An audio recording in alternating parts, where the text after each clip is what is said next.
आप देख रहे हैं एबीएन महाराष्ट्र। मैं हूं आपके साथ मुनीर आरिफ खान।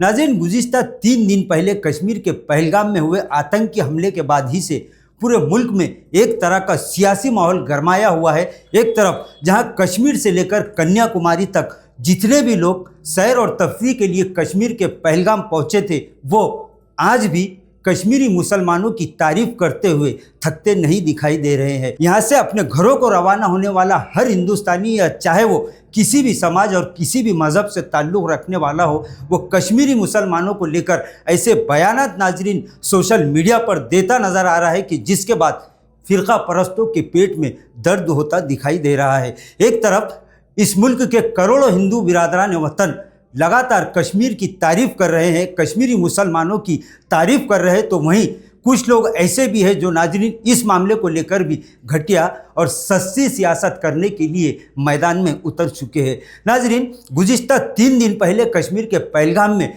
जिस वक्त आतंकी हमला हुआ, उस वक्त एक गरीब नौजवान जिसका नाम आदिल हुसैन है, उसने दूसरे सयाहों की जान बचाने के लिए, यानी हिंदू भाई और बहनों की और बच्चों की जान बचाने की खातिर अपनी जान की बाजी लगा दी और वो दूसरों को बचाते बचाते खुद अपनी जान की बाजी हार गया। नाज़रीन, आदिल को लेकर इस वक्त सिर्फ हिंदुस्तान ही नहीं बल्कि पूरी दुनिया में एक तरह का ऐसा माहौल बन चुका है कि हर कोई आदिल की इस कुर्बानी को याद करता दिखाई दे रहा है। वहीं नाज़रीन, इस मामले को लेकर जिस तरह की घटिया सियासत इस मुल्क में की जा रही है, इस मामले को और इस वाक़ये को लगातार मजहबी रंग देने की जो साजिश हो रही है, उसके खिलाफ भी हिंदुस्तान के करोड़ों अवाम में एक तरह की नाराज़गी पाई जाना साफ दिखाई दे रहा है। नाज़रीन, वहीं महाराष्ट्र के नायब वज़ीर आला एकनाथ शिंदे ने इस जानिब अहम कदम उठाते हुए, यानी कश्मीर के आतंकी हमले में सयाहों की जान बचाते बचाते अपनी जान की बाजी हारने वाले यानी शहीद आदिल हुसैन के घर वालों को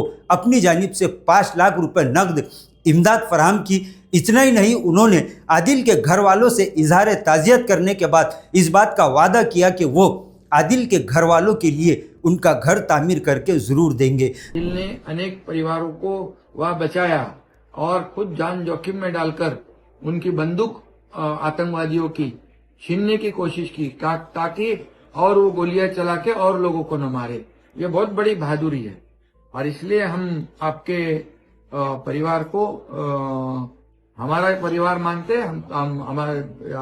हम आपके दुख में शामिल हैं और आदिल को भी मैं श्रद्धांजलि अर्पित करता हूं।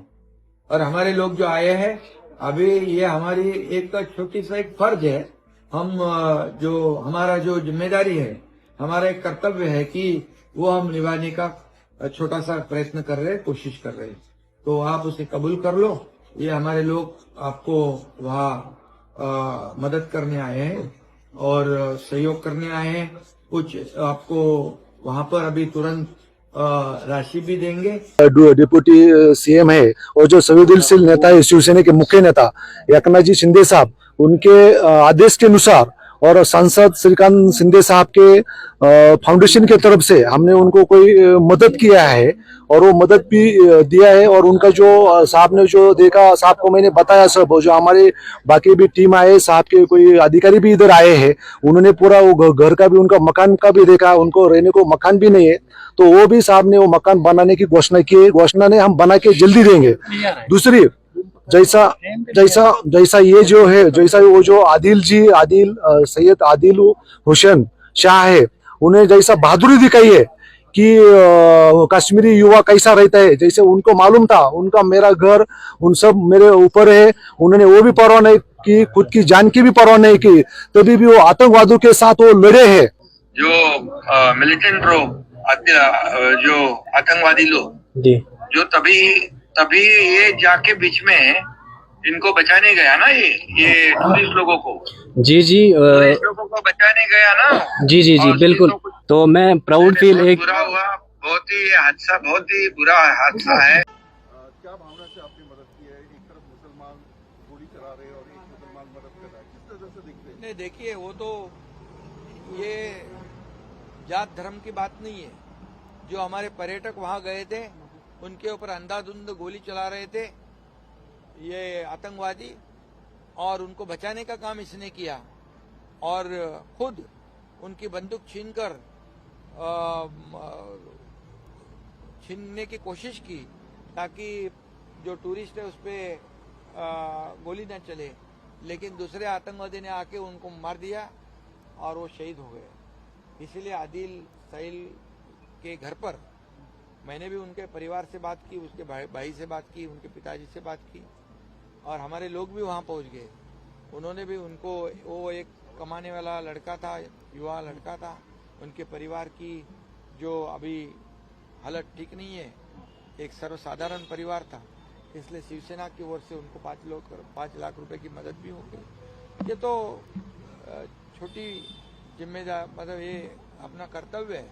उनका घर भी ठीक नहीं था, घर की हालत भी खराब थी, उसको घर बनाने का अभी निर्णय शिवसेना ने लिया है और ये कर्तव्य भावना रख के किया, क्योंकि जात धर्म मजहब अभी वो भी अपने लोगों को जो यहाँ के जो टूरिस्ट है उसको बचाने के लिए उसने जान गंवाई, वो भी तो शहीद हो गए। सर, सावरकर के बारे में इसी तरह नाजरीन, कश्मीर का एक और नौजवान जिसका नाम नज़ाकत अली है, उसने तकरीबन 11 हिंदू भाई और बहनों के साथ साथ मासूम बच्चों की जान बचाई। लगातार नज़ाकत अली का वीडियो भी सोशल मीडिया पर वायरल हो रहा है। हर कोई कश्मीर के इन मुसलमानों की तारीफ कर रहा है, लेकिन वहीं इस मामले को मजहबी रंग देकर कुछ लोग घटिया और सस्ती सियासत करने में अब भी बाज आते दिखाई नहीं दे रहे हैं। लिहाजा हिंदुस्तान की आवाम का ये कहना है कि इस मामले को मजहबी रंग देने की बजाय इसे आतंकवाद की नज़र से देखा जाना चाहिए, क्योंकि आतंकवाद का ना ही कोई धर्म होता है ना ही कोई मजहब। लिहाजा इस मामले की, यानी इस आतंकी हमले की जितनी मजम्मत की जाए वो कम है। इन खातियों को फांसी की सज़ा होनी चाहिए। पूरा हिंदुस्तान इसी तरह का मुतालबा कर रहा है, लेकिन इस वाक़े को बहाना बनाकर दो समाजों के दरमियान में नफ़रत की दीवार खड़ा करने की जो कोशिश फ़िरका परस्त और सियासी पार्टियों की जानिब से की जा रही है, वो सरासर इस मुल्क की गंगा जमनी तहजीब के ख़िलाफ़ है। नाज़रीन, आज के लिए बस इतना ही। फिर मुलाकात होगी कुछ नई वीडियो के साथ। तब तक के लिए हमें इजाज़त दीजिए। अल्लाह हाफिज़।